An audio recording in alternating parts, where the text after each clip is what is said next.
The asylum. Tom, Dave, and Karen arrived at the abandoned asylum, eager to explore its creepy depths.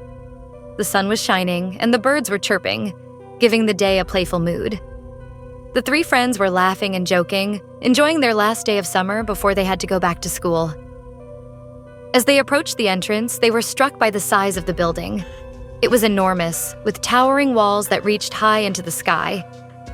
The entrance was a large, imposing door with rusted metal hinges that creaked ominously in the wind.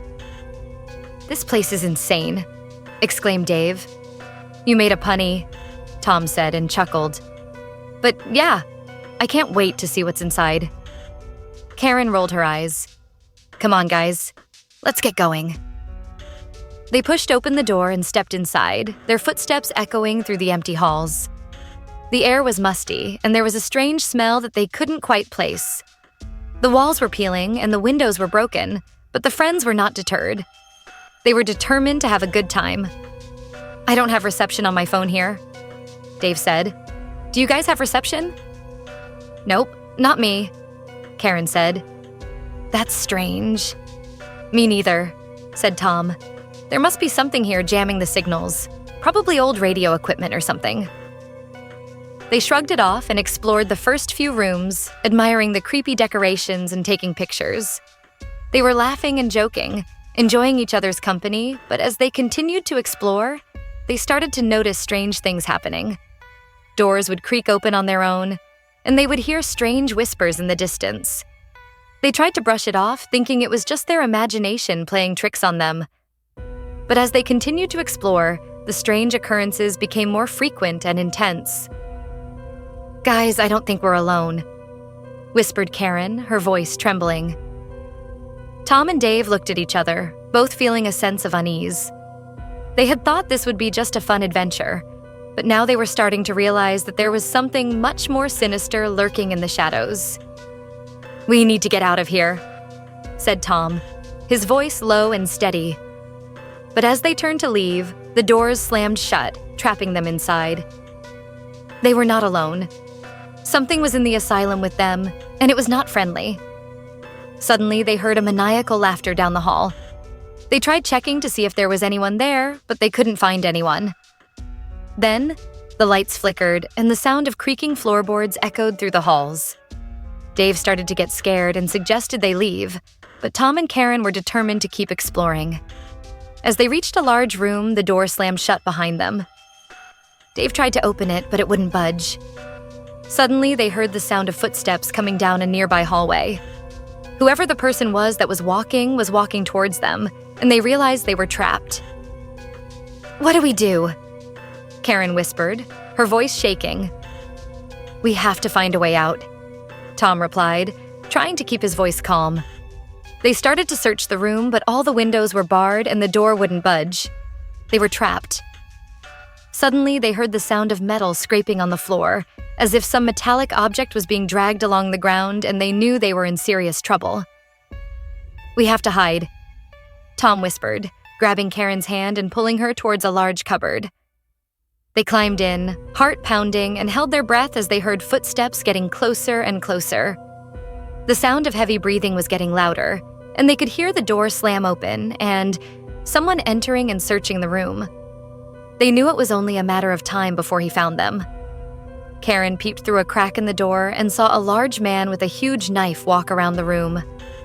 She could also see Dave, who had been hiding under a desk. The maniac stood beside the table for what felt like forever, and suddenly reached under the table and grabbed Dave by the throat and pulled him out from underneath. Karen inadvertently let out a short shriek and bit down hard on her lip to keep herself from screaming out in full. Tom and Karen could hear the sound of a struggle, and then everything was silent. They stayed in the cupboard, too scared to move. "We have to go and check on Dave," Tom whispered, his voice shaking.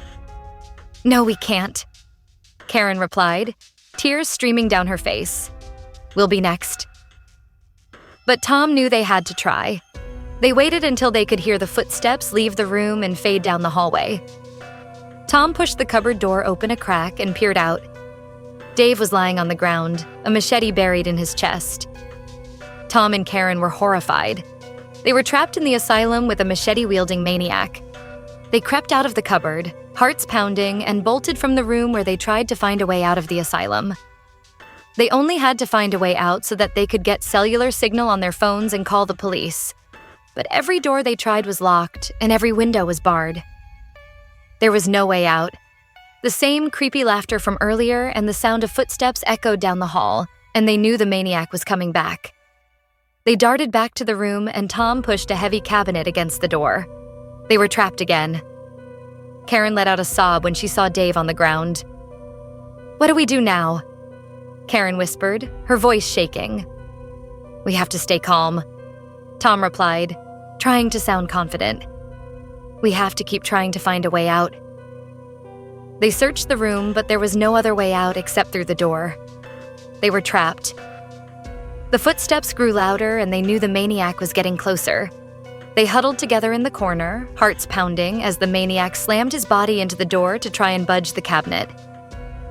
"Will it keep him out?" Karen asked as tears streamed down her cheeks. I'm not sure," Tom said. "I hope so." Just then, there was a loud crack and the cabinet fell over, allowing the maniac to slowly push the door open. "Oh no," Karen cried out. "What are we going to do, Tom? I don't want to die." Tom didn't answer. He was frozen in fear, his eyes fixated on the door that slowly creaked open. The maniac stepped into the room, machete in hand, and they knew they were done for. Tom and Karen huddled together, their backs against the wall, as the maniac approached them, machete raised, ready to strike. "Karen, run!" Tom yelled as he lunged himself at the maniac. "Tom, no!" Karen screamed, but it was too late. The maniac grabbed Tom by the neck and raised him into the air as if he weighed nothing. The boy kicked wildly as he tried to pry the attacker's fingers from his neck, but it felt like a steel vice was clamped around his neck. The maniac turned his face slowly to Karen as he crushed Tom's neck. Karen screamed and tried to run past the maniac, but he shot out his arm and punched her so hard that she flew clear across the room. She crashed next to Dave's lifeless body with a sickening crunch, and it felt like her chest exploded when she hit the concrete floor. She gasped and forced herself to pull the machete from Dave's chest. The maniac had another machete that he had clipped on his belt, and he unclipped it as he walked towards Karen. She clutched the machete in her shaking hands, her heart pounding in her chest. Both Dave and Tom were lying lifeless on the ground near her, and she was the only one left to face the maniac who had been terrorizing them. The huge man laughed maniacally as he slowly approached her, his eyes blazing with a crazed fire. "You can't escape me," he growled, brandishing his own machete. "I'm going to enjoy finishing you off slowly." Karen took a step back, her back hitting the wall behind her. She was trapped, with nowhere to go. She raised the machete, ready to defend herself, but the maniac was quick, and he swung his own weapon at her. Karen ducked and dodged, her heart racing, but she was determined. She fought back with everything she had, swinging the machete with all her might. The two weapons clashed with a loud metallic ring, sending sparks flying. The maniac was relentless, and he kept coming, his laughter filling the air. Karen was getting tired, her arms aching from the effort. She was starting to lose hope, and she knew she was running out of time.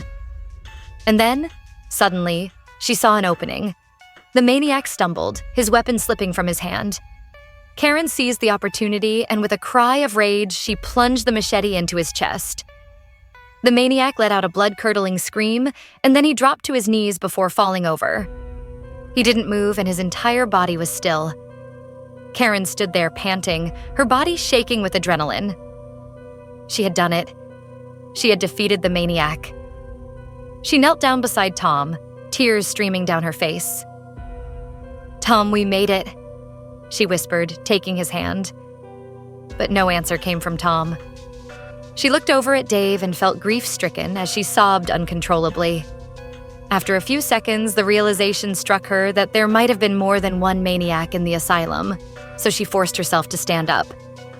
She picked up the machete and carefully made her way to the entrance. With one last look around the creepy asylum, she stepped out into the night. When she reached the car, she tried calling the police, but her phone still had no signal, so she started the car and drove off to get the authorities. As the asylum grew smaller in the rearview mirror, she could swear she saw a light in one of the rooms go on and a silhouette standing at the window looking at her. It was then that she realized that her backpack was still in the asylum, and there was an "if lost, return to this address" card in it. If her mind wasn't playing tricks on her, there was indeed more than one maniac in the asylum, and now they knew where she lived.